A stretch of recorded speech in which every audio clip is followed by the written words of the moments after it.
Hey everybody, this is Meryl. I wanted to just give you a little taste of Southeast Asia. I was able to go on a trip for 3 weeks to Thailand, Laos, Cambodia, and Vietnam, and had the most eye-opening kind of revelatory trip. I had never wanted to go to Southeast Asia. It was never anything on my bucket list, but I wound up with the opportunity to go. So I went with a friend of mine on tour with a group of about a total of 10 people traveling together. And I didn't know any of them, which was a big thing all by itself. But I just wanted to share some of this with you because I found it to be so eye-opening. So here we go. First part we'll talk about right now is Thailand. The first part we'll talk about is Thailand. The trip was a total of 3 weeks, and we were in Thailand for about 5 days, I think.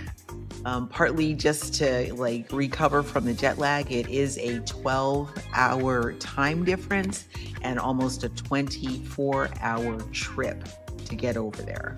So by the time we arrived, it was exhausting and we were ready to be done on planes. So we left from O'Hare Airport.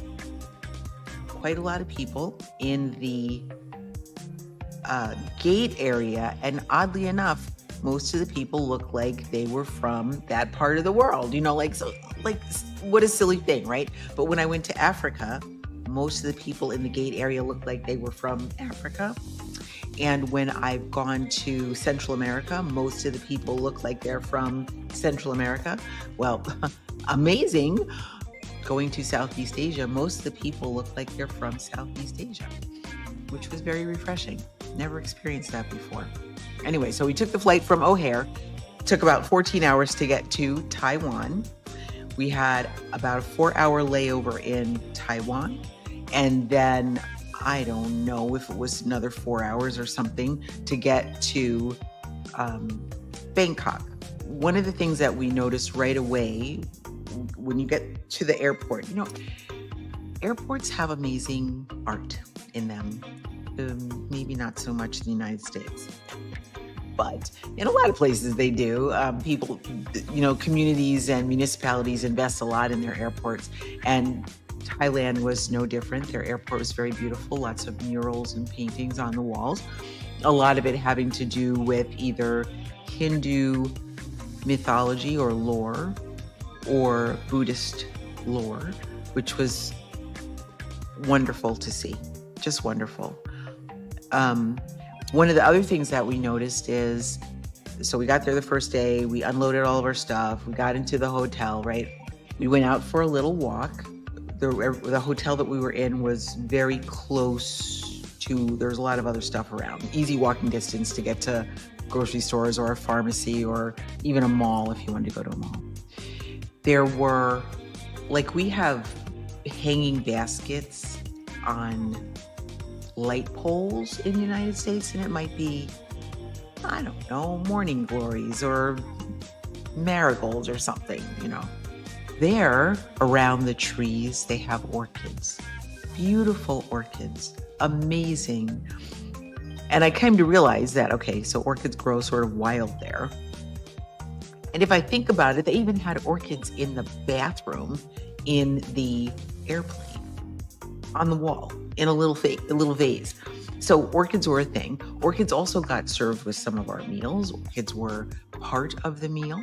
So that was just really delightfully surprising. We went to a mall. We looked around. That was not all that exciting. We actually went to a garden and walked around a park, and that was very beautiful. One thing I didn't know and I wasn't prepared for, you can know things intellectually, but you don't know them until you are in the environment and you're experiencing them. So Thailand, Laos, Cambodia, and Vietnam, these are very hot places. That's an understatement. 90 plus degrees Fahrenheit temperature. and 90-something% humidity. So it's like walking down the street is like walking in a sauna with a hot towel over your face. Air conditioning happens sort of, not like it happens here with every part of every building being air conditioned here. Over there, only maybe certain rooms are air conditioned or something like that. So just to get used to the temperature was something all by itself. One of the other things that we noticed around with the beauty of the outdoor environment was that for every house or building, just about everyone had little, what they call spirit houses. And these houses are very well decorated. They're very beautiful. Very often they're white. They have flowers on them. They've got little figurines on them or in them. Sometimes they're offerings, flowers for sure, or pieces of candy or cups of water, different things. And these are to pay respects for and to feed and support the spirit of the property or the spirit of the business or the family spirits. And it can be, could be 3 different sets of spirits. Yeah, that was very beautiful, actually. So these are Buddhist countries, all 4 of them. South Vietnam being a little bit of an outlier because it is a declared communist country. And with the communist way of managing a country, you are not encouraged to declare a religion. So very often in Vietnam, there is no religion. People do not have a religion, but they're not declaring it. They're Buddhist leaning or they're Buddhist sensitive, but they're really what they declare as what they worship or pay homage to is their own ancestors. So their parents, their grandparents, their great-great-grandparents, things like that. One of the things that was very interesting about Thailand, and you may have heard this before, Thailand is a monarchy. And you are not allowed to say anything negative about the king, the queen, the monarchy, nothing. You will get put very far under the jail if you're caught saying things like that. So there's a huge respect for the monarchy. There are lots of pictures, larger than life pictures of the king and the queen, and on certain boulevards or in front of certain buildings, very, very visible. The king has, or the royal family has, I don't know, 2 or 3 or maybe more palaces. I should look that up, but we saw at least 2 or 3 palaces that belong to the monarchy. One of the questions I asked was, how much does it cost to support these palaces? Because they're huge. The campuses are very large. And we were told that not that it really matters, because the number of people that come to visit these palaces and the amount of money that is made off of these palaces when people come to visit far surpasses what they cost to maintain. So we're in Thailand now. As I said, Thailand is a Buddhist country. Now, I practice Buddhism and have for many years, I don't know, close to 30 years now. American Buddhism is very different, at least my experience of American Buddhism is very different than Buddhism in Southeast Asia. Southeast Asians have deep, hundreds of years old relationship with Buddhism, right? So there were temples that we went to see that were Buddhist temples that were built in the 1200s, right? There's nothing even in America that's that old. We don't even have that here. But the relationship with Buddhism is firmly rooted Hinduism there. That is not the way it is here, at least not in my experience. Here, Buddhism starts with the birth of the Buddha, and it marches forward from there. There is no one ever told me that I needed to learn about creation stories in the Hindu faith or who the primary gods are, or what happened when the got to fighting. That was never, it's not discussed. Here, Buddhism is about Buddha, the philosophy, and the Four Noble Truths and the Eightfold Path, and that's all you got to know. And you practice either with us in a sangha, or you do your solitary practice and seek enlightenment that way. In Thailand, for example, there's lots of imagery around Hinduism. And one of the images actually is the symbol for the Thai royal family. It is the image of a bird. The bird is called Garuda, and it is a bird that is seen as like the vehicle for Vishnu, I think. This is how much I know about Hinduism. Anyway, this bird is very prevalent, commonly seen all over in Thailand. And like I said, it is a symbol of the royal family. So people are very comfortable with that bird as the symbol. That is not the same, however, in Laos and Cambodia. And I'll talk about that when we get to those countries. So food-wise, those countries actually eat a fair amount of vegetables. Now, for our tour, they were loading up, they picked out specific restaurants, and we had special menus, which were just wonderful, very well done. As one of two vegans in the group, they managed the vegan part really very well. I also have some sensitivities to like tree nuts, coconut, and soy. They were able to manage that also very well, even with all the soy sauce and the fish sauce and the tofu and the coconuts and all of that that's over there. They really managed it very well. My diet was great. So some foods that we ate, we had bao, which are little buns or almost like dumplings. You'll see there pictures of purple and white striped buns or black and white striped buns. The purple and white striped ones are filled with purple sweet potatoes, and the black and white ones are filled with black. We also had stir-fried vegetables often. We had stir-fried noodles, lots of jasmine rice. Those are the jasmine rice production capitals of the world.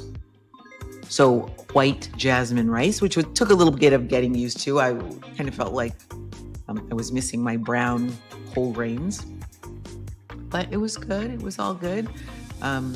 No need to feel like I was going hungry, because I absolutely was not. Every meal was like a 3 or 4 course meal, including breakfast. Lots of food. Never once was I hungry. In fact, sometimes I was just like, no, I don't want to eat anything else, because I'm very full. One thing I did notice about the meals was they're sweeter than I anticipated. I don't really like sweet food unless it's supposed to be a sweet food. Like, okay, give me fruits, or give me a smoothie, or brownies, chocolate chip cookies. I love those things. But for soup, no, I don't need my soup sweet. I don't need my stir-fried vegetables sweet. I don't need my noodles sweet. But that was often the case. So for instance, we went to a cooking class where we were taught how to make red curry paste.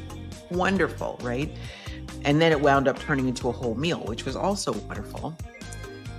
At the end, the hostess, because we were in her home, served us pineapple, very beautifully displayed, very well plated.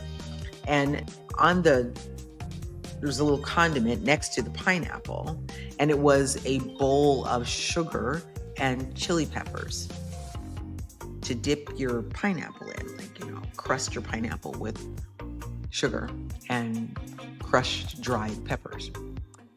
Another time we went to kind of a fast food restaurant-ish, not like a McDonald's type, but it was a quicker kind of place. And they were doing stir fries and noodles and rice and stuff like that. We ordered Chinese kale. That's where we got the bao buns.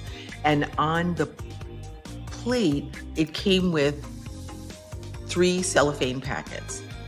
One packet had white vinegar, one packet had ground hot chili peppers, and the third packet was a packet of sugar. And that was to put on your food like we would put salt or ketchup, I guess. Another time we went to a restaurant, I think we're having pad thai, and it came with, the plate came, pad thai noodles. It had a little pile of ground red chili peppers, a little pile of chopped peanuts, and a pile of sugar on the edge of the plate. So you could make it as sweet as you wanted. I found that really super interesting. So like I said, very often the soups kind of tasted sweet, like they were made with sugar. Stir-fried vegetables, not necessarily tasting sweet, but maybe, hard to tell. Also, lots of really great soups like mushroom soup or mushroom soup with a red curry or pumpkin soup. Really delicious. The rest of the group, let me just say, was eating heavy meat products. So minced pork salad, prawns, shrimp, fried fish, fried chicken, beef, all manner, and a lot of it. I was kind of surprised. And actually, you know, if I were to make a suggestion to the tour company, it would be to cut back some on the meat. The average person in Thailand is not eating like that. And it might be nice for people to get a more realistic view of what people eat in the country that they're visiting, because that just seemed like a lot of meat. And of course, the other thing is, I'm sorry to say, when you go that far away from home, you're off your schedule, you're off your usual food. Maybe you're not doing the amount of exercise that you're used to. You know, things are different. It is so super easy to get your digestion slowed to a halt, if you know what I mean. So I would think it might be easier on the traveler if they had less meat to clog up their large intestine and maybe just keep things moving with more water and more vegetables and fruits. We did have a fair amount of fruit, at least I did, because my meals were very different than anyone else's meals. A lot of the other travelers, like I said, they're eating heavy animal products, so they had ice cream a lot, flan, things like that. My dessert was nearly 100% of the time fresh fruit. So I had dragon fruit, pineapple, grapes, things like that. So that was great. I mean, the food was terrific. You know, one thing, of course, America exerts its influence all the time. I'm so sorry to say. And we found plenty of